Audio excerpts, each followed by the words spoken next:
Shira, before we get to tech policy, I do want to get your thoughts on Intel, because I know you think it says something for a company this large and so famous that they even have to entertain questions about what they continue to do in-house. Yeah, I mean, it's the conversation that you guys were having just a minute ago about this discussion, which is shocking for a company of Intel's pedigree. Should they outsource at least some of their computer chip manufacturing to others? And boy, that is a really telling statement about one of America's leading technology companies that was on the vanguard of chip manufacturing and now has kind of fallen down a peg or two. Steve, do you go that far? And if you do, does it say something about the old familiar question we've been asking for years, and that is, can you run an engineering company with a person whose background is in finance? Yeah, well, Intel, as Shira mentioned, is historically a domestically manufactured set of products in terms of their chips. For them to adapt this way, they're known recently now for being slow. To be fast, they're going to have to outsource a lot of that manufacturing where a lot of that time is spent. So I think it's not a choice for them if they want to be fast. It's a necessity. In terms of Pat Gelsinger and what he brings, I mean, he was a long time engineering leader at Intel before he went to VMware and then came back.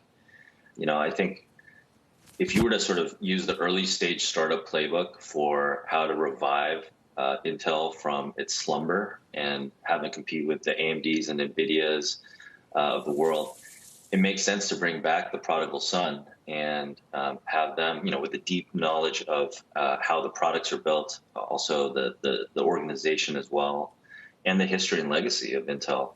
I think that's the right move. I just don't know that it's enough. I think that they've created the best probabilistic outcome by making all these moves. But I don't know that it's enough, because I think in today's day and age, even more so, it's all about being fast. And I think their other two competitors in the U.S. have proven that.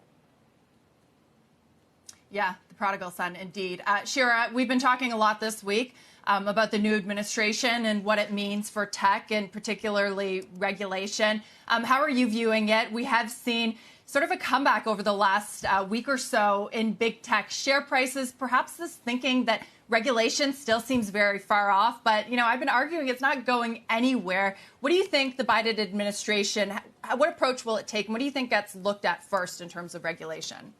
Yeah, look, I think I agree with you. And for me, once the pandemic is under control, the tech policy priorities for the Biden administration are not that different from the Trump administration, which is what, if anything, to do about the power of big technology companies, including Facebook and Google, how to counter the growing influence of Chinese technology around the world, and what are the best approaches to bring more Americans online. The pandemic has just made stark that persistent gap between people who can afford and access the internet and those who cannot. And those are the big three, to me, agenda items for the new administration.